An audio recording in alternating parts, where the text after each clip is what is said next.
Секоја трансакција на сметките на граѓаните и секоја евро заштеда да бидат на увид на управата за јавни приходи, а со барање банките да можат да ги достават овие податоци на царината за таа да може да врши присилна наплата. Со ваков предлог излезе Министерството за финансии кое бара измени во Законот за банки, со кои банките практично ќе ги соголат граѓаните пред институциите.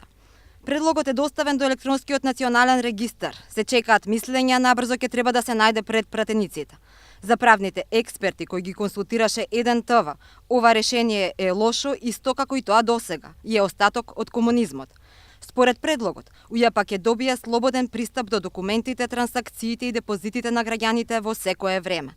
Царинската управа пак ќе има увид во овие податоци со поднесување на писмено барање до банките. Во образложението на предлог законот стои дека со овие измени ќе се овозможи царината да врши присилна наплата на царинските давачки, а УЈП полесно да ги изготвува годишните даночни пријави за следната година. УЈП од 2019 година ќе изготвува даночна пријава за секој даночен обврзник. Заради поедноставување на постапката, УЈП има потреба да добива податоци за остварените приходи на даночните обврзници по сите основи, без поднесување на поединечно барање, а во согласно со Законот за заштита на личните податоци.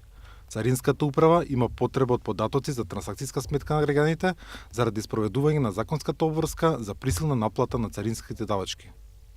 Досега УЈП добиваше податоци од банките само со писмени барања, а во Законот за банки не беше предвидено царината да ги добива на увид трансакцијските сметки на граѓаните. Јавната расправа за законот ќе трае уште 15 на дена. Од Министерството за финансии велат дека со измените засегнати страни се банките и граѓаните кои имаат трансакцијски сметки и тие можат да се вклучат во јавната расправа со своји сугестии.